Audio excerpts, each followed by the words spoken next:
यीशु ने कहा, मैं तुमसे सच कहता हूं, जब तक आकाश और पृथ्वी टल न जाएं, तब तक व्यवस्था से एक अक्षर या एक सित्ती भी बिना पूरा हुए नहीं टलेगी। मत्ती अध्याय 5 पद 18। परमेश्वर की व्यवस्था की शाश्वतता। 21 मई 1882 को प्रभु के दिन की सुबह C.H. स्पर्जन द्वारा दिया गया उपदेश। ये कहा गया है कि जो दो वाचाओं को समझता है वह धर्मशास्त्री है और इसमें कोई संदेह नहीं है। मैं ये भी कह सकता हूं कि जो व्यक्ति व्यवस्था और सुसमाचार की सापेक्ष स्थिति जानता है, उसके पास सिद्धांत के मामले में स्थिति की कुंजियां हैं। व्यवस्था का मुझसे संबंध और यह मुझे कैसे दोषी ठहराती है। सुसमाचार का मुझसे संबंध और यदि मैं आस्तिक हूं तो यह मुझे कैसे न्यायोचित ठहराता है। ये दो बिंदु हैं जिन्हें प्रत्येक ईसाई व्यक्ति को स्पष्ट रूप से समझना चाहिए। उसे मनुष्यों को इस विभाग में चलते हुए पेड़ों के समान नहीं देखना चाहिए, अन्यथा वो स्वयं को बहुत दुख पहुंचा सकता है और ऐसी गलतियां कर सकता है जो उसके हृदय के लिए कष्टकारी और उसके जीवन के लिए हानिकारक होंगी।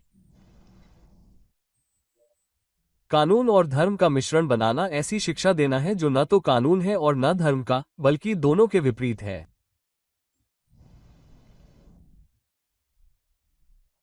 ईश्वर की आत्मा हमारी शिक्षक हो और ईश्वर का वचन हमारी पाठ्य पुस्तक हो, तब हम कानून के बारे में बहुत बड़ी गलतियां नहीं करेंगे। कुछ समय पहले हमारे आसपास ऐसे लोग थे जो कहते थे कि कानून पूरी तरह से नष्ट और खत्म हो चुका है, और वे खुले तौर पर सिखाते थे कि विश्वासियों को नैतिक कानून को अपने जीवन का नियम बनाने के लिए बाध्य नहीं किया जा सकता। जो दूसरे लोगों के लिए पाप होता, वे खुद के लिए पाप नहीं मानते थे। ईश्वर हमें इस तरह के नियम विरोधीवाद से बचाए। हम मुक्ति के साधन के रूप में कानून के अधीन नहीं हैं, लेकिन हम मसीह के हाथ में कानून को देखकर खुश होते हैं और हर चीज में प्रभु का पालन करना चाहते हैं। कुछ ऐसे भी मिले हैं जिन्होंने सिखाया है कि यीशु ने कानून को नर्म और नर्म किया और उन्होंने वास्तव में कहा है कि ईश्वर का परिपूर्ण कानून अपूर्ण प्राणियों के लिए बहुत कठिन है और इसलिए ईश्वर ने हमें एक नर्म और आसान नियम दिया है। ये लोग भयंकर भूल के कगार पर खतरनाक ढंग से कदम रख रहे हैं, हालांकि हम मानते हैं कि उन्हें इसका थोड़ा भी ज्ञान नहीं है। अफसोस, हम ऐसे लेखकों से मिले हैं जो इससे भी आगे निकल गए हैं और उन्होंने व्यवस्था की आलोचना की है। ओह, मैं कभी कभी ईश्वर के पवित्र नियम के विरुद्ध कठोर शब्द पढ़ता हूं। प्रेरित ने जब कहा था, व्यवस्था पवित्र है और आज्ञाएं पवित्र, न्यायपूर्ण और अच्छी है, तो यह उन शब्दों से कितना भिन्न है जो प्रेरित ने इस्तेमाल किए थे। मैं परमेश्वर की व्यवस्था में अपने भीतरी मनुष्यत्व के अनुसार प्रसन्न हूं। आप जानते हैं कि दाऊद को ईश्वर की व्यवस्था से कितना प्रेम था और उसने सबसे लंबे भजनों में उसकी स्तुति की। प्रत्येक सच्चे ईसाई का हृदय प्रभु की व्यवस्था के प्रति अत्यधिक श्रद्धा रखता है। ये पूर्ण है? नहीं, ये स्वयं पूर्णता है। हमारा मानना है कि जब तक हम पूरी तरह से इसके अनुरूप नहीं हो जाते, तब तक हम कभी भी पूर्णता तक नहीं पहुंच सकते। जो पवित्रता व्यवस्था के पूर्ण अनुरूपता से कम है, उसे सही मायने में पूर्ण पवित्रता नहीं कहा जा सकता। पूर्ण व्यवस्था के पूर्ण अनुरूपता में हर कमी पाप है। प्रभु यीशु के अनुकरण में जब हम व्यवस्था का विस्तार करने का प्रयास करते हैं, तो ईश्वर की आत्मा हमारी सहायता करे। इस समय मैं अपने पाठ से दो बातें कहूंगा। पहली यह कि ईश्वर की व्यवस्था शाश्वत है। जब तक आकाश और पृथ्वी न टल जाएं, व्यवस्था से एक अक्षर भी नहीं टलेगा। इसका अर्थ है कि जब तक सब कुछ पूरा न हो जाए, तब तक व्यवस्था का एक अंश भी अटल रहेगा। दूसरी बात, हम समझते हैं कि व्यवस्था का पूरा होना अनिवार्य है। जब तक सब कुछ पूरा न हो जाए, व्यवस्था से एक अंश भी अटल रहेगा। जो यहां सुसमाचार का विधान लेकर आया है, वह दावा करता है कि वो व्यवस्था को नष्ट करने नहीं, बल्कि उसे पूरा करने आया है। पहली बात, ईश्वर की व्यवस्था शाश्वत है। उसे न तो रद्द किया जा सकता है, न ही उसमें कोई बदलाव किया जा सकता है। उसे हमारी पतनशील परिस्थितियों के अनुसार कम या समायोजित नहीं किया जा सकता। लेकिन प्रभु के सभी धर्मी निर्णय हमेशा अटल रहते हैं। मैं इस शिक्षा को स्थापित करने के लिए 3 कारण बताना चाहूंगा। सबसे पहले, हमारे प्रभु यीशु ने घोषणा की कि वह इसे समाप्त करने नहीं आए थे। उनके शब्द अत्यंत स्पष्ट हैं। यह न समझो कि मैं व्यवस्था या भविष्यवक्ताओं को नष्ट करने आया हूं। मैं नष्ट करने नहीं, परंतु पूरा करने आया हूं। और पौलुस सुसमाचार के विषय में हमें बताते हैं, तो क्या हम विश्वास के द्वारा व्यवस्था को व्यर्थ ठहराते हैं? परमेश्वर ऐसा न करे। हाँ, हम व्यवस्था को स्थापित करते हैं। रोमियो 3:31। सुसमाचार परमेश्वर की व्यवस्था को दृढ़ रूप से स्थापित करने और सिद्ध करने का माध्यम है। यीशु व्यवस्था को बदलने नहीं, परंतु उसकी व्याख्या करने आए थे। और यही तथ्य दर्शाता है कि वो बनी हुई है, क्योंकि जिस बात का उल्लंघन किया गया है उसकी व्याख्या करने की आवश्यकता नहीं है। एक विशेष बिंदु पर, जिसमें थोड़ी सी रस्म रिवाज की बात शामिल थी, अर्थात सबत का पालन, हमारे प्रभु ने विस्तार से बताया और बताया कि यहूदी विचार सही नहीं था। फरीसी आवश्यक और दया के कामों को भी करने से मना करते थे, जैसे कि भूख मिटाने के लिए मकई की बालें रगड़ना और बीमारों को ठीक करना। हमारे प्रभु यीशु ने बताया कि इन कामों को मना करना परमेश्वर की इच्छा के अनुसार बिल्कुल भी नहीं था। पत्र पर ध्यान केंद्रित करने और बाहरी तौर पर अत्यधिक अनुष्ठान करने के कारण वे सब्बात कानून की मूल भावना से चूक गए थे, जो इस दिन को वास्तव में पवित्र बनाने के लिए धार्मिक कार्यों का सुझाव देता है। उन्होंने दिखाया कि सब्बात का विश्राम केवल निष्क्रियता नहीं है। और उन्होंने कहा, मेरे पिता अब तक काम करते हैं और मैं काम करता हूं। उन्होंने बलिदान चढ़ाने में कड़ी मेहनत करने वाले पुजारियों की ओर इशारा करते हुए कहा, मंदिर के पुजारी सब्बात को अपवित्र करते हैं और निर्दोष हैं। वे ईश्वरीय सेवा कर रहे थे और कानून के दायरे में थे। लोकप्रिय भ्रम को दूर करने के लिए उन्होंने सब्बात के दिन अपने कुछ महान चमत्कार करने का ध्यान रखा। उद्धरण चिन्ह। और हालांकि इससे उनके खिलाफ बहुत क्रोध पैदा हुआ, जैसे कि वह एक कानून तोड़ने वाले थे, फिर भी उन्होंने जानबूझकर ऐसा किया ताकि वे देख सके कि सब्बात मनुष्य के लिए बनाया गया था, न कि मनुष्य सब्बात के लिए। और यह वह दिन है जिससे परमेश्वर का सम्मान किया जाता है और मनुष्यों को आशीर्वाद मिलता है। काश लोग जानते कि आध्यात्मिक विश्राम दिन का पालन कैसे किया जाए, जिसमें वे सभी प्रकार के कामों से और अपने लिए किए जाने वाले सभी कामों से दूर रहें। विश्वास का विश्राम ही सच्चा विश्राम दिन है और ईश्वर की सेवा ही दिन का सबसे पवित्र दिन है। काश ये दिन पूरी तरह से ईश्वर की सेवा और अच्छे कामों में व्यतीत होता। हमारे प्रभु की शिक्षा का सार ये था कि सबत के दिन आवश्यक कार्य, दया के कार्य और धर्म के कार्य वैध है। उन्होंने उस बिंदु पर और अन्य बिंदुओं पर कानून की व्याख्या की। फिर भी उस व्याख्या ने आज्ञा को नहीं बदला, बल्कि उस पर जमी परंपरा की जंग को ही हटा दिया। इस प्रकार कानून की व्याख्या करके उन्होंने उसे पुष्ट किया। उनका इरादा उसे समाप्त करने का नहीं हो सकता था या उन्हें इसकी व्याख्या करने की आवश्यकता नहीं होती। इसे समझाने के अलावा गुरु ने और आगे बढ़कर इसके आध्यात्मिक स्वरूप की ओर संकेत किया। यहूदियों ने इस पर ध्यान नहीं दिया था। उदाहरण के लिए, उनका मानना था कि तू हत्या न करना आज्ञा केवल हत्या और हत्या को मना करती है। परंतु उद्धारकर्ता ने दिखाया कि बिना कारण क्रोध करना व्यवस्था का उल्लंघन है और कठोर वचन बोलना, गालियां देना और शत्रुता और द्वेष के अन्य सभी प्रदर्शन आज्ञा द्वारा वर्जित है। वे जानते थे कि वे व्यभिचार नहीं कर सकते, परंतु उनके मन में ये बात नहीं आई कि कामुक इच्छा आज्ञा के विरुद्ध अपराध होगी जब तक उद्धारकर्ता ने यह नहीं कहा, जो कोई किसी स्त्री को बुरी दृष्टि से देखता है वह अपने मन में उसके साथ व्यभिचार कर चुका है।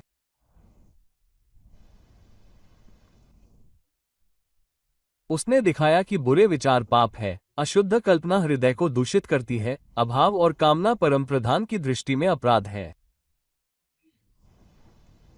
निश्चय ही यह व्यवस्था का उल्लंघन नहीं था। यह उसकी दूरगामी संप्रभुता और उसके खोजी चरित्र का अद्भुत प्रदर्शन था। फरीसी सोचते थे कि यदि वे अपने हाथ, पैर और जीभ को वश में रखेंगे तो सब कुछ हो जाएगा। परंतु यीशु ने दिखाया कि विचार, कल्पना, इच्छा, स्मृति, सब कुछ ईश्वर की इच्छा के अधीन होना चाहिए, अन्यथा व्यवस्था पूरी नहीं होगी। ये कितना खोजपूर्ण और विनम्र सिद्धांत है। यदि प्रभु का नियम हमारे हृदय तक पहुंचता है, तो हम में से कौन है जो स्वभावतः उसके न्याय का पालन कर सकता है? उसकी भूलों को कौन समझ सकता है? तू मुझे गुप्त दोषों से शुद्ध कर। 10 आज्ञाएं अर्थपूर्ण है, जिसका अर्थ बहुत से लोग अनदेखा करते हैं। उदाहरण के लिए, बहुत से लोग अपने घर के अंदर और बाहर स्वास्थ्य और स्वच्छता संबंधी सावधानियों का ध्यान रखते हुए लोगों को आने जाने देते हैं, लेकिन उन्हें यह नहीं पता होता कि वे हत्या न करना आज्ञा का उल्लंघन कर रहे हैं। हालांकि यह नियम हमें ऐसा कुछ भी करने से रोकता है जिससे हमारे पड़ोसी के स्वास्थ्य को नुकसान पहुंच सकता है और उसे जीवन से वंचित किया जा सकता है।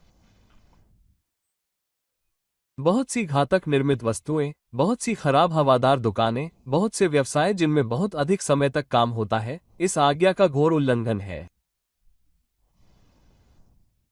क्या मैं उन पेय पदार्थों के बारे में कम कहूं जो इतनी जल्दी बीमारी और मृत्यु का कारण बनते हैं और हमारे कब्रिस्तानों को असमय कब्रों से भर देते हैं?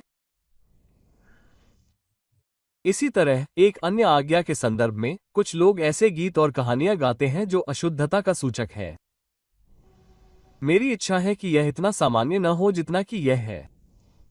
क्या वे नहीं जानते कि एक अस्पष्ट शब्द, एक दोहरा अर्थ, वासना का एक धूर्त संकेत, सभी आज्ञा के अंतर्गत आते हैं? तुम व्यभिचार नहीं करोगे। ये हमारे प्रभु यीशु की शिक्षा के अनुसार है। ओह, मेरे बारे में बात मत करो कि हमारे स्वामी एक नर्म कानून लाए क्योंकि मनुष्य दशवचन का पालन नहीं कर सका, क्योंकि उसने ऐसा कुछ भी नहीं किया है। उसका पंखा उसके हाथ में है और वो अपने खलिहान को अच्छी तरह से साफ करेगा।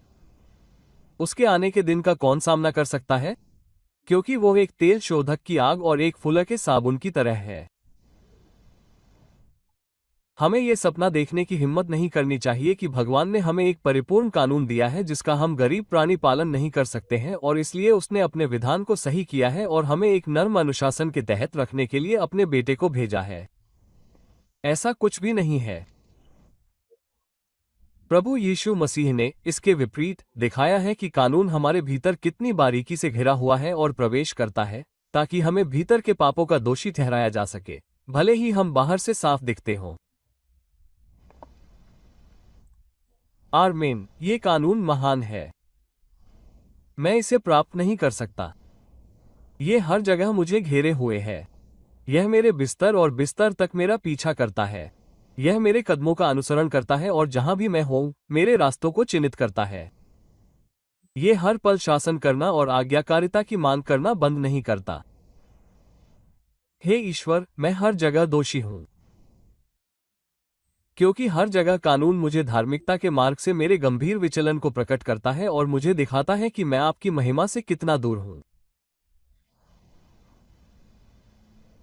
अपने सेवक पर दया करो, क्योंकि मैं सुसमाचार की ओर भाग रहा हूं जो मेरे लिए किया गया है, जो कानून कभी नहीं कर सकता था।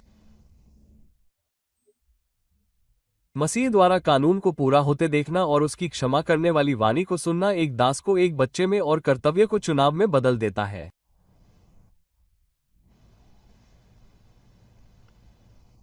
हमारे प्रभु यीशु मसीह ने कानून की व्याख्या करने और उसके आध्यात्मिक स्वरूप को इंगित करने के अलावा उसके जीवंत सार का भी अनावरण किया। क्योंकि जब किसी ने उनसे पूछा, कानून में सबसे बड़ी आज्ञा कौन सी है, तो उन्होंने कहा, तू अपने प्रभु परमेश्वर से अपने सारे हृदय और अपने सारे प्राण और अपनी सारी बुद्धि से प्रेम करना।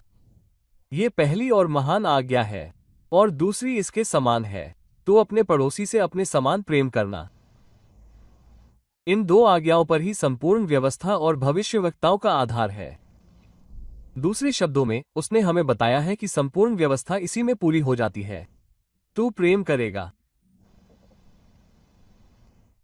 यही इसका सार है।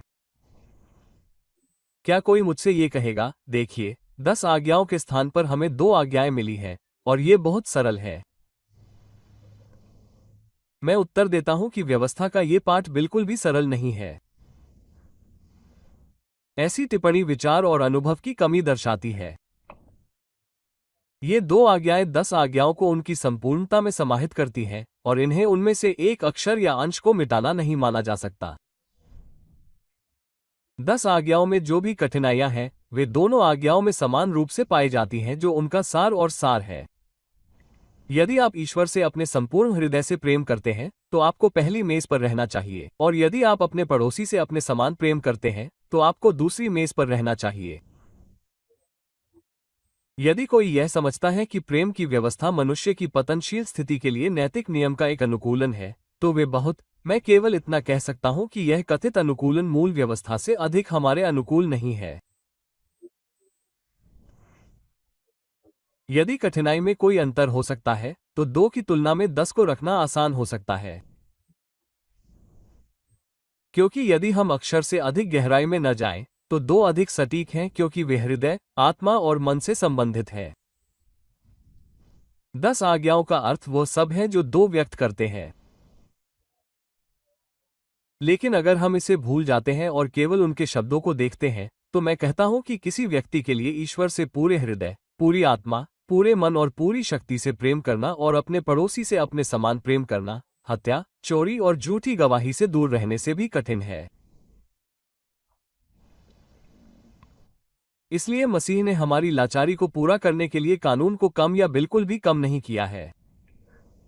उसने इसे उसकी पूरी उदात्त पूर्णता में छोड़ दिया है, जैसा कि उसे हमेशा रहना चाहिए। और उसने बताया है कि इसकी नींव कितनी गहरी है, इसकी ऊंचाई कितनी ऊंची है, इसकी लंबाई और चौड़ाई कितनी अथाह है। मेस और फारसियों के कानूनों की तरह भगवान के आदेशों को बदला नहीं जा सकता है। हम दूसरे तरीके से बचाए जाते हैं, ये दिखाने के लिए कि उनका इरादा कभी भी व्यवस्था को नकारने का नहीं था। हमारे प्रभु यीशु ने अपने जीवन में इसकी सभी आज्ञाओं को समाहित किया है। उनके अपने व्यक्तित्व में एक ऐसा स्वभाव था जो पूरी तरह से ईश्वर की व्यवस्था के अनुरूप था, और जैसा उनका स्वभाव था वैसा ही उनका जीवन था। वे कह सकते थे, तुम में से कौन मुझे पापी ठहराता है? और फिर, मैंने अपने पिता की आज्ञाओं का पालन किया है और उनके प्रेम में बना रहता हूं। मैं यह नहीं कह सकता कि वे व्यवस्था का पालन करने में बहुत सावधान थे। मैं इसे इस तरह नहीं कहूंगा, क्योंकि उनके अंदर इसके अलावा कुछ करने की कोई प्रवृत्ति नहीं थी। वे इतने परिपूर्ण और पवित्र थे, इतने असीम रूप से अच्छे और पिता के साथ अपने समझौते और संगति में इतने पूर्ण थे कि उन्होंने हर चीज में पिता की इच्छा पूरी की। पिता ने उसके बारे में कहा, यह मेरा प्रिय पुत्र है जिससे मैं बहुत प्रसन्न हूं, तुम उसकी सुनो। यदि संभव हो तो बताओ कि मसीह ने किस तरह से व्यवस्था का उल्लंघन किया है या उसे अधूरा छोड़ा है। उसकी आत्मा में कभी कोई अशुद्ध विचार या विद्रोही इच्छा नहीं थी। उसे पछतावा या पीछे हटने के लिए कुछ भी नहीं था। ऐसा नहीं हो सकता था कि उसे ऐसा करना चाहिए। जंगल में उसे 3 बार प्रलोभन दिया गया, लेकिन उसने तुरंत शत्रु को परास्त कर दिया। इस दुनिया का राजकुमार उसके पास आया, लेकिन उसने उसमें कुछ नहीं पाया। मेरे प्रिय उद्धारक और मेरे स्वामी, मैंने आपके वचन में अपना कर्तव्य पढ़ा, लेकिन आपके जीवन में व्यवस्था जीवंत पात्रों में खींची हुई दिखाई देती है। अब अगर वो व्यवस्था बहुत ऊंची और बहुत कठोर होती तो मसीह ने अपने जीवन में उसका प्रदर्शन न किया होता। लेकिन हमारे आदर्श के रूप में वो उस नर्म कानून को सामने रखते जिसे कुछ धर्मशास्त्री मानते हैं कि वो पेश करने आए थे। हमारे नेता और आदर्श ने अपने जीवन में हमें पवित्र आज्ञाओं का पूर्ण पालन करते हुए दिखाया है। अविनाशी भव्यता। मुझे लगता है कि वो इसे हमारी बातचीत का आदर्श बनाना चाहते हैं। हमारे प्रभु ने पूर्णता के उस शिखर से एक भी बिंदु या शिखर नहीं हटाया है। उन्होंने सबसे पहले कहा, देखो, मैं पुस्तक के खंड में आया हूं। यह मेरे बारे में लिखा गया है। हे मेरे ईश्वर, मैं आपकी इच्छा पूरी करने में प्रसन्न हूं। हाँ, आपका कानून मेरे हृदय में है। और उन्होंने पुस्तक के खंड के लेखन को सही ठहराया है। ईश्वर ने अपने पुत्र को भेजा जो एक नारी से बना था, कानून के अधीन बनाया गया था, और हमारे लिए कानून के अधीन रहते हुए उसने पूरी तरह से इसका पालन किया। इसलिए अब मसीह हर उस व्यक्ति के लिए धार्मिकता के लिए कानून का अंत है जो विश्वास करता है। एक बार फिर यह स्पष्ट है कि स्वामी कानून को बदलने नहीं आया, क्योंकि इसे अपने जीवन में शामिल करने के बाद उसने स्वेच्छा से खुद को इसके दंड को सहने के लिए समर्पित कर दिया, हालांकि उसने इसे कभी नहीं तोड़ा था। हमारे लिए दंड सहना, जैसा कि लिखा है, मसीह ने हमें कानून के श्राप से छुड़ाया है, हमारे लिए श्राप बनकर। हम सब भेड़ों के समान भटक गए थे। हम में से हर एक ने अपना अपना मार्ग लिया और प्रभु ने हम सबों के अधर्म का बोझ उसी पर लाद दिया। यदि व्यवस्था ने हमसे उससे अधिक की मांग की होती जितना उसे करना चाहिए था, तो क्या प्रभु यीशु उसे वो दंड देते जो उसकी 2 कठोर मांगों के कारण हुआ? मुझे पूरा विश्वास है कि वह ऐसा नहीं करते। परंतु क्योंकि व्यवस्था ने केवल वही मांगा जो उसे मांगना चाहिए था, अर्थात पूर्ण आज्ञाकारिता, और अपराधी से केवल वही मांगा जो उसे मांगना चाहिए था, अर्थात पाप के लिए दंड के रूप में मृत्यु, ईश्वरीय क्रोध के अधीन मृत्यु। इसलिए उद्धारकर्ता क्रूस पर चढ़ गया और वहां हमारे पापों को सह लिया और उन्हें एक ही बार में हमेशा के लिए धो डाला। वह हमारे अपराध के बोझ तले दब गया और पुकारा, मेरी आत्मा बहुत दुखी है, यहां तक कि मृत्यु तक पहुंच गई है। और अंत में जब उसने वह सब सह लिया जो देहधारी ईश्वर सह सकता था, पर्याप्त शक्ति के साथ, परंतु किसी को भी नहीं छोड़ा, तो उसने अपना सिर झुकाया और कहा, यह पूरा हुआ। हमारे प्रभु यीशु मसीह ने मरने के द्वारा व्यवस्था को अधिक प्रमाण दिया, क्योंकि वो टूट चुकी थी। नर्क में खोए हुए सभी लोग अपने दुखों से उसे अधिक प्रमाण दे सकते हैं, क्योंकि उनके दुख कभी पूरे नहीं होते, उनका कर्ज कभी चुकाया नहीं जाता। लेकिन उन्होंने अपने लोगों का सारा बकाया चुका दिया है और व्यवस्था में कुछ भी कमी नहीं है। उनकी मृत्यु के द्वारा उन्होंने ईश्वर की नैतिक सरकार के सम्मान को सही ठहराया और उनके लिए दयालु होना उचित ठहराया। जब व्यवस्था देने वाला स्वयं व्यवस्था के अधीन हो जाता है, जब संप्रभु स्वयं उस व्यवस्था का चरम दंड वहन करता है, तो ईश्वर का न्याय इतने गौरवशाली ऊंचे सिंहासन पर विराजमान होता है कि सारी दुनिया उसे देखकर आश्चर्यचकित हो जाती है। इसलिए यदि यह स्पष्ट रूप से सिद्ध हो जाता है कि यीशु मृत्यु की सीमा तक व्यवस्था के प्रति आज्ञाकारी थे, तो निश्चित रूप से वह इसे समाप्त करने या नष्ट करने नहीं आए थे। और यदि उन्होंने इसे हटाया नहीं, तो कौन ऐसा कर सकता है?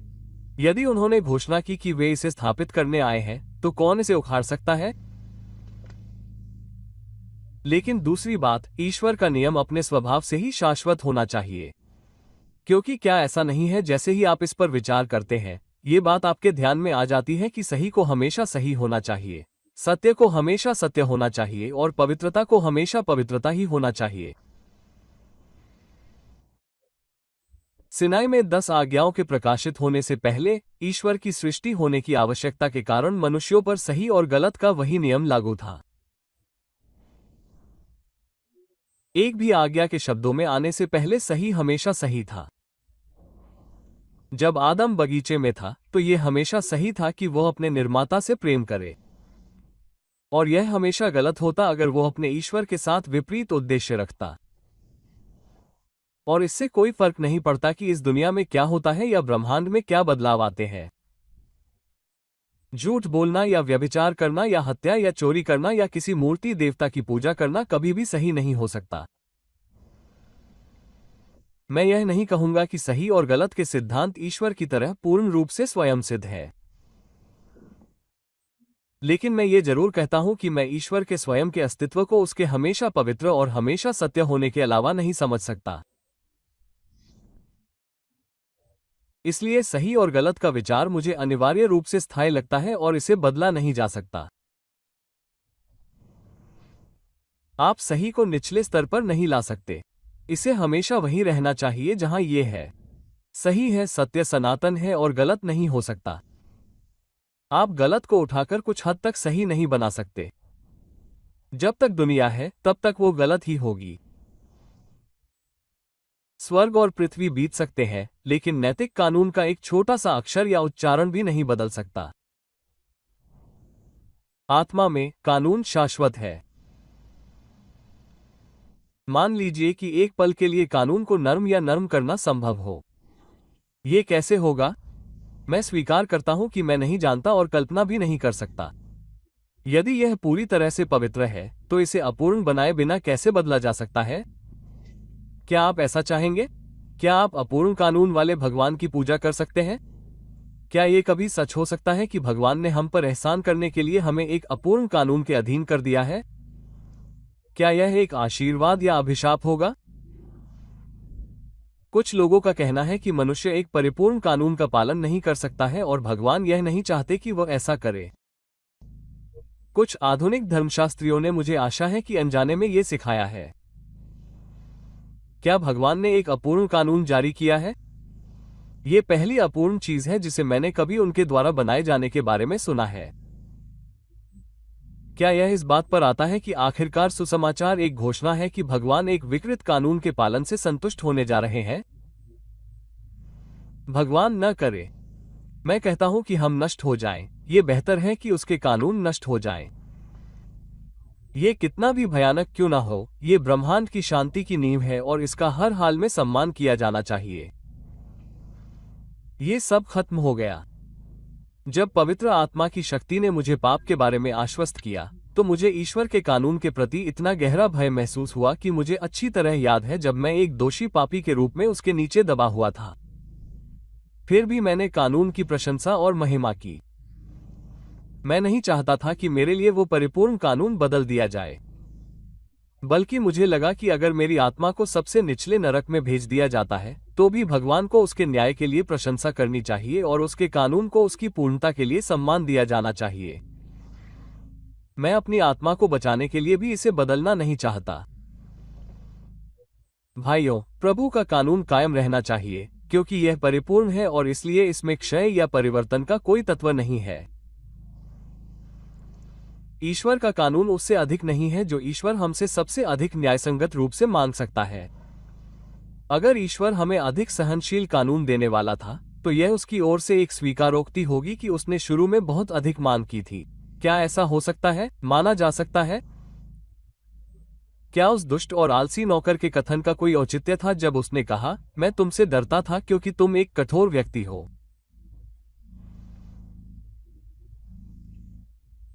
ईश्वर के लिए अपने कानून में बदलाव करना इस बात को स्वीकार करना नहीं हो सकता कि उसने पहले गलती की थी कि उसने बेचारे अपूर्ण मनुष्य को बहुत कठोर शासन के अधीन कर दिया था और इसलिए वो अब अपने दावों को कम करने और उन्हें अधिक उचित बनाने के लिए तैयार है। ये कहा गया है कि पूर्ण कानून का पालन करने में मनुष्य की नैतिक अक्षमता उसे ऐसा करने के कर्तव्य से मुक्त करती है। ये बहुत दिखावटी है, लेकिन ये पूरी तरह से गलत है। मनुष्य की अक्षमता उस प्रकार की नहीं है जो जिम्मेदारी को हटा देती है। यह नैतिक है, शारीरिक नहीं। इस भ्रम में कभी न पड़े कि नैतिक अक्षमता पाप के लिए एक बहाना होगी। जब कोई व्यक्ति इतना झूठा हो जाता है कि वो सच नहीं बोल सकता, तो क्या वो सच बोलने के कर्तव्य से मुक्त हो जाता है? यदि आपका नौकर आपको एक दिन का श्रम देता है, तो क्या वो कर्तव्य से मुक्त है क्योंकि उसने खुद को इतना नशे में कर लिया है कि वह आपकी सेवा नहीं कर सकता है? क्या एक व्यक्ति इस तथ्य से ऋण से मुक्त है कि उसने पैसे बर्बाद कर दिए हैं और इसलिए वह उसे चुका नहीं सकता है?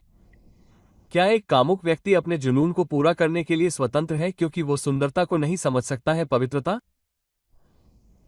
ये खतरनाक सिद्धांत है। कानून न्यायसंगत है और मनुष्य उससे बंधा हुआ है, हालांकि उसके पाप ने उसे ऐसा करने में असमर्थ बना दिया है। इसके अलावा कानून हमारे लिए केवल भलाई की मांग करता है। ईश्वर के कानून में एक भी आज्ञा नहीं है, बल्कि एक प्रकार का खतरा संकेत है, जैसे हम बर्फ पर रखते हैं जब वो सहन करने के लिए बहुत पतली होती है। प्रत्येक आज्ञा मानो हमें खतरनाक बताती है। ईश्वर द्वारा मना किए गए कार्य को करना मनुष्य के लिए कभी भी अच्छा नहीं होता है। ईश्वर द्वारा दी गई किसी भी आज्ञा को न करना मनुष्य के वास्तविक और अंतिम सुख के लिए कभी भी नहीं होता है। आध्यात्मिक स्वास्थ्य के लिए और बुराई से बचने के लिए सबसे बुद्धिमानी भरे निर्देश वे हैं जो हमें ईश्वर के कानून में सही और गलत के बारे में दिए गए हैं। इसलिए ये संभव नहीं है कि उसमें कोई बदलाव किया जाए, क्योंकि यह हमारे भले के लिए नहीं होगा। मैं उन सभी भाइयों से कहना चाहूंगा जो सोचते हैं कि ईश्वर ने हमें एक परिवर्तित नियम के अधीन रखा है, कानून के किस विशेष भाग में ईश्वर ने ढील दी है। आप किस आज्ञा को मानने के लिए स्वतंत्र हैं? क्या आप चोरी न करने की आज्ञा से मुक्त हैं? मेरे प्रिय महोदय, आप एक बड़े धर्मशास्त्री हो सकते हैं, लेकिन जब आप इसे अपना घर कहते हैं तो मुझे अपने चम्मच बंद कर देने चाहिए। क्या यह व्यभिचार संबंधी आज्ञा है जिसे आप सोचते हैं कि हटा दिया गया है? तब मैं आपको किसी भी सभ्य समाज में प्रवेश देने की सिफारिश नहीं कर सकता। क्या हत्या संबंधी कानून नर्म हो गया है?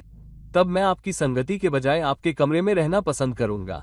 वो कौन सा कानून है जिससे भगवान ने आपको मुक्त रखा है? केवल उसकी पूजा करने का कानून। क्या आप एक और भगवान की स्थापना करना चाहते हैं? क्या आप खुदी हुई मूर्तियां बनाना चाहते हैं? तथ्य ये है कि जब हम विस्तार से आते हैं तो हम इस अद्भुत सुनहरी जंजीर की एक भी कड़ी को खोने का जोखिम नहीं उठा सकते जो हर हिस्से में परिपूर्ण है और साथ ही समग्र रूप से भी परिपूर्ण है।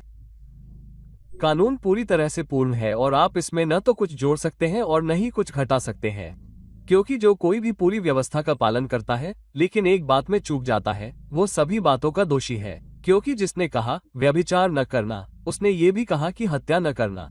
अब यदि तुम व्यभिचार नहीं करते हो लेकिन यदि तुम हत्या करते हो तो तुम कानून का उल्लंघन करने वाला बन जाओगा। अगर उसका कोई भी भाग हटाया नहीं जा सकता तो उसे हमेशा के लिए कायम रहना चाहिए। कानून के चिरस्थायी होने का तीसरा कारण मैं ये बताऊंगा कि यह मान लेना कि उसमें बदलाव किया जा सकता है सबसे खतरनाक है। कानून से उसकी चिरस्थायिता छीन लेना सबसे पहले उससे पाप का एहसास कराने की उसकी शक्ति छीन लेना है। क्या ऐसा है कि एक अपूर्ण प्राणी होने के नाते मुझसे एक परिपूर्ण कानून का पालन करने की उम्मीद नहीं की जाती? तो इसका मतलब है कि जब मैं कानून तोड़ता हूं तो मैं पाप नहीं करता। और अगर मुझसे बस यही अपेक्षित है कि मैं अपने ज्ञान और क्षमता के अनुसार काम करूं, तो मेरे पास वास्तव में एक बहुत ही सुविधाजनक नियम है। और अधिकांश लोग इसे इस तरह से समायोजित करने का ध्यान रखेंगे कि खुद को यथासंभव अधिक से अधिक छूट मिल सके। कानून को हटाकर आपने पाप को दूर कर दिया है, क्योंकि पाप कानून का उल्लंघन है, और जहां कोई कानून नहीं है वहां कोई अपराध नहीं है। जब आपने पाप को दूर कर दिया है तो आपने उद्धारकर्ता और मोक्ष को भी दूर कर दिया है, क्योंकि वे किसी भी तरह से आवश्यक नहीं है। जब आपने पाप को कम से कम कर दिया है तो उनकी क्या आवश्यकता है वो महान और गौरवशाली उद्धार जिसे यीशु मसीह दुनिया में लाने के लिए आया है? भाइयों, हमें इनमें से कुछ भी नहीं रखना चाहिए। ये स्पष्ट रूप से शरारत का एक तरीका है। कानून को कम करके आप भगवान के हाथों में पाप का कायल करने की शक्ति को कमजोर करते हैं। कानून के द्वारा पाप का ज्ञान होता है।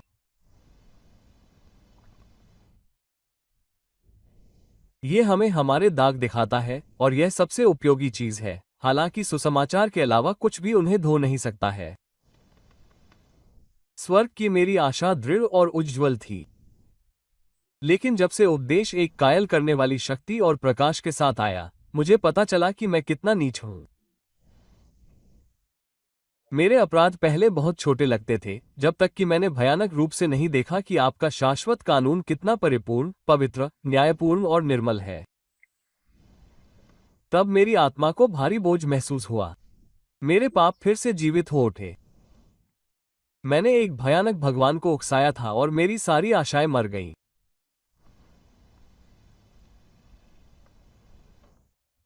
केवल एक शुद्ध और परिपूर्ण कानून ही है जिसका उपयोग पवित्र आत्मा हमें हमारी भ्रष्टता और पापपूर्णता दिखाने के लिए कर सकता है। कानून को कम करके आप उस प्रकाश को मंद कर देते हैं जिसके द्वारा मनुष्य अपने अपराध को देखता है। ये पापी के लिए बहुत गंभीर नुकसान है, बजाय इसके कि यह लाभ है, क्योंकि इससे उसके दृढ़ विश्वास और परिवर्तन की संभावना कम हो जाती है। आपने मसीह के विश्वास के लिए हमें बंद करने की व्यवस्था से उसकी शक्ति भी छीन ली है। परमेश्वर की व्यवस्था किस लिए है? क्या हम उसका पालन करें ताकि उसके द्वारा उद्धार पा सकें? बिल्कुल नहीं। ये हमें ये दिखाने के लिए भेजी गई है कि हम कर्मों से नहीं बचाए जा सकते और हमें अनुग्रह से उद्धार पाने से रोकती है। लेकिन अगर आप ये समझते हैं कि व्यवस्था को इस तरह बदल दिया गया है कि कोई व्यक्ति उसका पालन कर सके, तो आपने उसे उसकी पुरानी वैधानिक आशा छोड़ दी है और वह निश्चित रूप से उससे चिपका रहेगा। आपको एक परिपूर्ण व्यवस्था की आवश्यकता है जो मनुष्य को यीशु के बिना निराशा में बंद कर दे। उसे एक लोहे के पिंजरे में डाल दे और उसे बंद कर दे और उसे यीशु में विश्वास के अलावा कोई रास्ता न दे। तब वो पुकारने लगता है, हे प्रभु, मुझे अनुग्रह से बचाओ, क्योंकि मैं जानता हूं कि मैं अपने कर्मों से नहीं बचा सकता। इसी तरह पौलुस ने गलातियों को बताया। पवित्र शास्त्र ने सभी को पाप के अधीन कर दिया है, ताकि यीशु मसीह के विश्वास के द्वारा प्रतिज्ञा विश्वास करने वालों को दी जा सके। लेकिन विश्वास के आने से पहले हम कानून के अधीन रखे गए थे, उस विश्वास के लिए बंद थे जो बाद में प्रकट होने वाला था। इसलिए कानून हमें मसीह तक लाने के लिए हमारा शिक्षक था, ताकि हम विश्वास से धर्मी ठहरें। मैं कहता हूं कि जब आपने कानून को दरकिनार कर दिया है, तो आपने सुसमाचार को उसके सबसे योग्य सहायक से वंचित कर दिया है। आपने उसे वो शिक्षक छीन लिया है जो लोगों को मसीह तक ले जाना था। नहीं, इसे अपने पूरे भय के साथ खड़ा होना चाहिए और लोगों को आत्म धार्मिकता से दूर करना चाहिए और उन्हें मसीह की ओर भागने के लिए मजबूर करना चाहिए। जब तक वे न्यायपूर्ण और पवित्र कानून के सामने कांपते नहीं हैं, तब तक वे अनुग्रह को कभी स्वीकार नहीं करेंगे। इसलिए कानून सबसे आवश्यक और धन्य उद्देश्य को पूरा करता है और इसे उसके स्थान से नहीं हटाया जाना चाहिए। कानून को बदलने का मतलब है हमें किसी भी कानून के बिना छोड़ना। कर्तव्य का फिसलता हुआ पैमाना एक अनैतिक आविष्कार है जो कानून के सिद्धांतों के लिए घातक है। अगर हर आदमी को स्वीकार किया जाना है तो वो अपना सर्वश्रेष्ठ करता है। हम सभी अपना सर्वश्रेष्ठ कर रहे हैं। क्या कोई ऐसा है जो ऐसा नहीं है? अगर हम उनके शब्दों पर यकीन करें, तो हमारे सभी साथी अपनी अपूर्ण प्रकृति को ध्यान में रखते हुए जितना हो सके उतना अच्छा कर रहे हैं। यहां तक कि सड़क पर घूमने वाली वेश्या में भी कुछ धर्म है। वो दूसरों की तरह बहुत दूर नहीं है। क्या आपने कभी उस डाकू के बारे में नहीं सुना जिसने कई हत्याएं की, लेकिन उसे लगता था कि वह अपना सर्वश्रेष्ठ कर रहा था क्योंकि उसने शुक्रवार को किसी की हत्या नहीं की? सबसे बुरे चरित्र में भी आत्मधर्मीपन अपना घोंसला बना लेता है। यह आदमी की बात है। सच में, अगर आप मुझे जानते, तो आप कहेंगे कि मैं इतना अच्छा करने वाला एक अच्छा इंसान हूं। गौर कीजिए कि मैं कितना घटिया इंसान हूं। मेरे अंदर कितनी प्रबल वासनाएं पैदा हुई, बुराई के कितने प्रलोभन मुझे घेर लेते हैं, और आप मुझे बहुत दोष नहीं देंगे। आखिरकार, मैं ये कहने की हिम्मत करता हूँ, भगवान मुझसे उतने ही संतुष्ट हैं जितने कि उन लोगों से जो मुझसे बहुत बेहतर हैं, क्योंकि मेरे पास बहुत कम फायदे हैं। हाँ, आपने मानक बदल दिए हैं और अब हर आदमी वही करेगा जो उसकी अपनी नज़र में सही है और दावा करेगा कि वह अपना सर्वश्रेष्ठ कर रहा है। यदि आप मानक पाउंड वजन या बुशल माप को बदलते हैं, तो आप फिर कभी पूरा वजन या माप नहीं मिलेगा। कोई मानक नहीं होगा और हर आदमी अपने अपने पाउंड और बुशल के साथ अपना सर्वश्रेष्ठ करेगा। अगर मानक के साथ छेड़छाड़ की जाती है, तो आपने वो आधार खो दिया है जिस पर व्यापार किया जाता है। और यह एकमात्र मामलों में भी ऐसा ही है। सबसे अच्छे नियम को समाप्त कर दो, यहां तक कि भगवान के अपने कानून को भी, और नाम के योग्य कोई नियम नहीं बचेगा। यह व्यर्थ की शान के लिए कितना अच्छा अवसर देता है। कोई आश्चर्य नहीं कि लोग पूर्ण पवित्रता की बात करते हैं। यदि कानून को नीचा कर दिया गया है, तो हमारे लिए नियम का पालन करने में कुछ भी उल्लेखनीय नहीं है यदि इसे हमारी सुविधा के लिए कम किया गया है। मेरा मानना है कि जब मैं बिना किसी चूक या अपराध के भगवान के कानून का पालन करूंगा, तो मैं पूरी तरह से पवित्र हो जाऊंगा, लेकिन तब तक नहीं। अगर कोई आदमी कहता है कि वो पूरी तरह से पवित्र हो गया है क्योंकि वह अपने स्वयं के संशोधित कानून के पास आया है, तो मुझे ये जानकर खुशी होगी कि उसका क्या मतलब है, क्योंकि अब मेरा उससे कोई विवाद नहीं है। मुझे उसकी प्राप्ति में कुछ भी आश्चर्यजनक नहीं दिखता। पाप भगवान के कानून के अनुरूप हमारा अभाव है, और जब तक हम पूरी तरह से उसके अनुरूप नहीं हो जाते कानून की संपूर्ण आध्यात्मिक लंबाई और चौड़ाई में, हमारे लिए पूर्ण पवित्रता के बारे में बात करना व्यर्थ है। कोई भी व्यक्ति तब तक पूर्ण रूप से स्वच्छ नहीं हो सकता जब तक कि वो पूर्ण पवित्रता को उस मानक के रूप में स्वीकार नहीं कर लेता जिसके द्वारा उसका न्याय किया जाना है।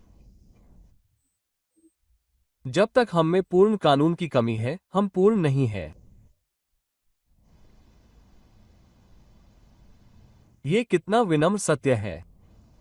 कानून कभी समाप्त नहीं होगा, लेकिन इसे पूरा होना ही होगा। इस सत्य को बनाए रखना होगा। क्योंकि अगर यह चला जाता है तो हमारी टैकलिंग ढीली हो जाती है। हम मस्तूल को ठीक से मजबूत नहीं कर सकते। जहाज पूरी तरह से टुकड़े टुकड़े हो जाता है, वो पूरी तरह से बर्बाद हो जाता है। सुसमाचार स्वयं नष्ट हो जाएगा। क्या आप कानून को नष्ट कर सकते हैं? कानून के साथ छेड़छाड़ करना सुसमाचार के साथ खिलवाड़ करना है। जब तक आकाश और पृथ्वी न बीत जाएं, तब तक कानून से एक भी अक्षर या एक तीली भी नहीं हटेगी जब तक कि सब कुछ पूरा न हो जाए। मैं दूसरी बात ये दिखाने आया हूं कि कानून को पूरा होना ही होगा। मुझे आशा है कि इस स्थान पर कुछ लोग होंगे जो कह रहे हैं कि हम इसे पूरा नहीं कर सकते। मैं आपको ठीक इसी बात पर लाना चाहता हूं। कानून के कार्यों से मुक्ति हर उस व्यक्ति को असंभव महसूस करनी चाहिए जो मुक्ति पाना चाहता है। हमें यह सीखना चाहिए कि मुक्ति यह हमारे प्रभु यीशु मसीह में विश्वास के द्वारा अनुग्रह से होता है, न कि हमारे अपने कामों या भावनाओं से। लेकिन यह एक ऐसा सिद्धांत है जिसे कोई तब तक नहीं समझ सकता जब तक वो पहले वाली सच्चाई को न जान ले कि व्यवस्था के कामों से उद्धार स्त्री से उत्पन्न किसी पुरुष को नहीं मिल सकता। फिर भी व्यवस्था का पूरा होना आवश्यक है। बहुत से लोग निकोदेमुस के साथ कहेंगे, ये बातें कैसे हो सकती हैं? मैं उत्तर देता हूं, व्यवस्था मसीह में पूरी हुई है और विश्वास से हम उसका फल पाते हैं। पहला, जैसा कि मैं पहले ही कह चुका हूं, व्यवस्था यीशु मसीह के अतुलनीय बलिदान में पूरी हुई है। यदि कोई व्यवस्था तोड़ता है तो व्यवस्था उससे क्या करती है? वो कहती है, मेरा सम्मान होना चाहिए। तुमने मेरी आज्ञा का उल्लंघन किया है जिसके लिए मृत्युदंड निर्धारित था। चूंकि तुमने आज्ञाकारिता से मेरा सम्मान नहीं किया, बल्कि अपराध से मेरा अपमान किया, इसलिए तुम्हें मरना होगा। उद्धरण चिन्ह। हमारे प्रभु यीशु मसीह, जो अपने लोगों के महान वाचा प्रतिनिधि हैं, उनके दूसरे आदम उन सभी की ओर से आगे आए जो उनमें थे और खुद को ईश्वरीय न्याय के लिए एक बलिदान के रूप में प्रस्तुत किया। चूंकि उसके लोग मृत्यु के दोषी थे, इसलिए वो उनके बदले में मृत्यु के अधीन हो गया। यह एक गौरवशाली बात थी कि ऐसी प्रतिनिधि मृत्यु संभव थी। और यह केवल इसलिए संभव था क्योंकि जाति का मूल संविधान एक ही पिता से उत्पन्न हुआ था और एक ही प्रमुख के अधीन था। चूंकि हमारा पतन एक आदम के कारण हुआ था, इसलिए हमारे लिए दूसरे आदम द्वारा पुनर्जीवित होना संभव था। जैसे आदम में सभी मर गए, वैसे ही मसीह में सभी जीवित किए जाएंगे। प्रतिनिधित्व के सिद्धांत पर परमेश्वर के लिए प्रतिस्थापन की अनुमति देना संभव हो गया। हमारा पहला पतन हमारी व्यक्तिगत गलती के कारण नहीं बल्कि हमारे प्रतिनिधि की विफलता के कारण हुआ था। और अब हमारा दूसरा और महान प्रतिनिधि परमेश्वर का पुत्र आता है और वह हमें स्वतंत्र करता है। कानून का सम्मान करने से नहीं, बल्कि ऐसा करने से। वो अपने जन्म से ही कानून के अधीन आ गया और अपने सभी लोगों के अपराध से लदा हुआ पाया गया। उसे इसकी सजा मिली। कानून अपनी खूनी कुल्हाड़ी उठाता है और हमारे गौरवशाली सिर पर वार करता है ताकि हम मुक्त हो सकें। ये परमेश्वर का पुत्र है जो अन्याय के लिए धर्मी की मृत्यु के द्वारा कानून का पालन करता है। जो प्राणी पाप करता है वो मर जाएगा।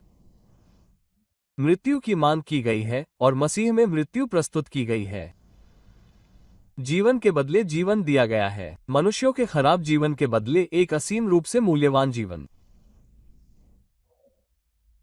यीशु की मृत्यु हो गई है और इस प्रकार कानून अपनी सजा के धीरज से पूरा हो गया है और विश्वासियों को दोषी ठहराने और दंडित करने की अपनी शक्ति पूरी हो गई है। दूसरी बात, मसीह द्वारा उनके जीवन में कानून फिर से हमारे लिए पूरा हो गया है। मैंने पहले ही इस पर चर्चा की है, लेकिन मैं आपको इसमें स्थापित करना चाहता हूं। यीशु मसीह हमारे प्रमुख और प्रतिनिधि के रूप में दुनिया में दंड सहने और साथ ही कानून का पालन करने के दोहरे उद्देश्य के लिए आए थे। पृथ्वी पर आने का उनका एक मुख्य उद्देश्य पूर्ण धार्मिकता लाना था। जैसे एक की अवज्ञा से बहुत से पापी ठहराए गए, वैसे ही एक की धार्मिकता से बहुत से धर्मी ठहराए जाएंगे। कानून एक पूर्ण जीवन की मांग करता है, और जो यीशु मसीह में विश्वास करता है वो कानून के लिए एक पूर्ण जीवन प्रस्तुत करता है, जिसे उसने विश्वास से अपना बना लिया है। यह उसका अपना जीवन नहीं है, बल्कि मसीह हमारे लिए ईश्वर की ओर से धार्मिकता है, यहाँ तक कि हमारे लिए जो उसके साथ एक है। मसीह हर एक विश्वास करने वाले के लिए धार्मिकता के निमित्त व्यवस्था का अंत है। यीशु ने जो किया वो ऐसा गिना जाता है मानो हमने किया हो, और क्योंकि वो धर्मी था, परमेश्वर हमें उसमें देखता है और प्रतिस्थापन और प्रतिनिधित्व के सिद्धांत के आधार पर हमें धर्मी मानता है। ओह, इस वस्त्र को पहनना और उसे पहनकर परमप्रधान के सामने उसकी व्यवस्था की अपेक्षा उत्तम धार्मिकता के साथ खड़ा होना कितना धन्य है, क्योंकि उसके लिए एक प्राणी की पूर्ण धार्मिकता की आवश्यकता थी, परंतु हम स्वयं सृष्टिकर्ता की पूर्ण धार्मिकता को धारण करते हैं। और व्यवस्था इससे अधिक और क्या मांग सकती है? लिखा है, उसके दिनों में यहूदा का उद्धार होगा और इस्राएल निडर बसा रहेगा, और वो यही नाम रखेगा जिससे वो प्रभु कहलाएगा, हमारी धार्मिकता। प्रभु अपनी धार्मिकता के कारण प्रसन्न होता है। वो व्यवस्था को बड़ा करेगा और उसे आदर योग्य ठहराएगा। उद्धरण चिन्ह। परंतु ये सब नहीं है। व्यवस्था को हम में व्यक्तिगत रूप से आध्यात्मिक और सुसमाचार के अर्थ में पूरा होना है। अच्छा, आप कहिए, परंतु ये कैसे हो सकता है? मैं अपने प्रेरित के शब्दों में उत्तर देता हूं, जो काम व्यवस्था नहीं कर सकी क्योंकि वो शरीर के कारण दुर्बल थी। मसीह ने पवित्र आत्मा के द्वारा किया है और कर रहा है ताकि व्यवस्था की धार्मिकता हम में पूरी हो, जो शरीर के अनुसार नहीं बल्कि आत्मा के अनुसार चलते हैं।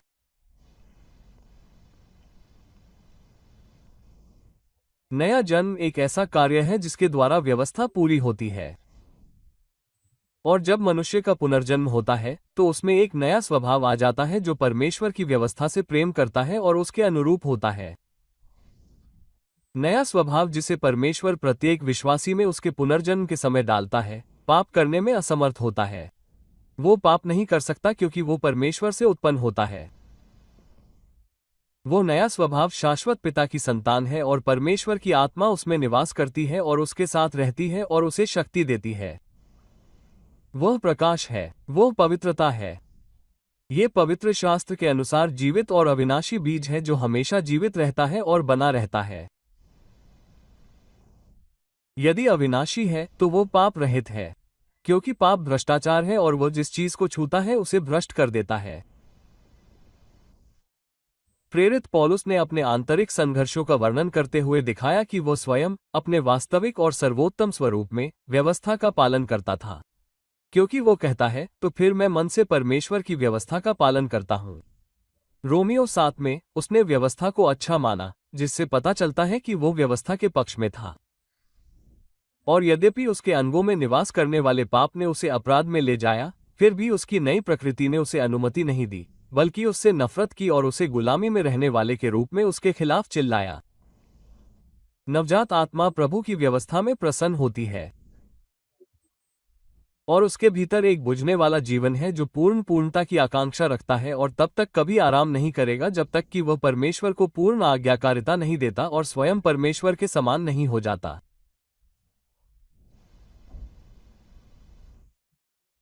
ये जो नए सिरे से शुरू होता है तब तक जारी रहता है और बढ़ता रहता है जब तक कि वह अंततः पूर्णता तक नहीं पहुंच जाता। यह आने वाले संसार में देखा जाएगा। और वहां व्यवस्था की क्या ही पूर्ति होगी। व्यवस्था किसी भी व्यक्ति को स्वर्ग में प्रवेश नहीं देगी जब तक कि वो पूरी तरह से उसके अनुरूप न हो जाए, लेकिन हर विश्वासी उस पूर्ण स्थिति में होगा। हमारा स्वभाव उसकी सारी गंदगी से साफ हो जाएगा और शुद्ध सोने के समान हो जाएगा। पवित्र होना स्वर्ग में हमारा आनंद होगा। तब हमारे पास एक भी आज्ञा के विरुद्ध जाने का कोई कारण नहीं होगा। हम अपने हृदय में ईश्वरीय इच्छा की महिमा और श्रेष्ठता को जानेंगे और हमारी इच्छा उसी मार्ग पर चलेगी। हम यह नहीं सोचेंगे कि आज्ञाएं कठोर है। वे हमारी अपनी इच्छाएं होंगी जितनी कि ईश्वर की इच्छा है। ईश्वर ने जो कुछ भी आज्ञा दी है, चाहे उसके लिए हमें कितना भी आत्मत्याग क्यों न करना पड़े, हमें उसके लिए किसी भी प्रकार का आत्मत्याग नहीं करना पड़ेगा। तब पवित्रता हमारा तत्व और हमारा आनंद होगी। हमारी प्रकृति पवित्रता और अच्छाई के संबंध में ईश्वर की प्रकृति और मन के पूर्ण अनुरूप होगी।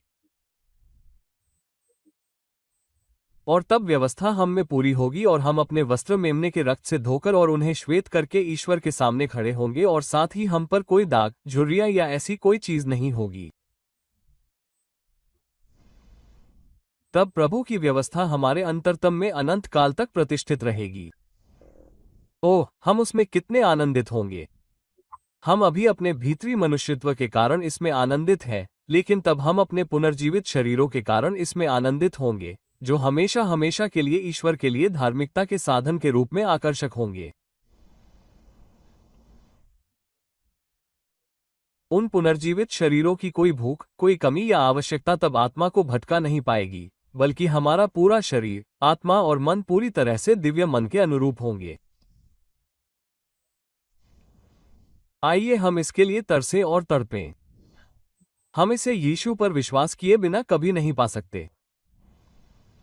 पूर्ण पवित्रता कभी भी व्यवस्था के कार्यों से नहीं प्राप्त की जा सकती, क्योंकि कर्म स्वभाव को नहीं बदल सकते। लेकिन यीशु में विश्वास और उसकी पवित्र आत्मा के धन्य कार्य से हम इसे प्राप्त करेंगे। और तब मुझे विश्वास है कि यह हमारे गौरव के गीतों में से एक होगा कि स्वर्ग और पृथ्वी मिट जाएंगे, लेकिन ईश्वर का वचन और ईश्वर का नियम हमेशा हमेशा के लिए स्थिर रहेगा। हल्लेलुया, हल्लेलुया, आमीन।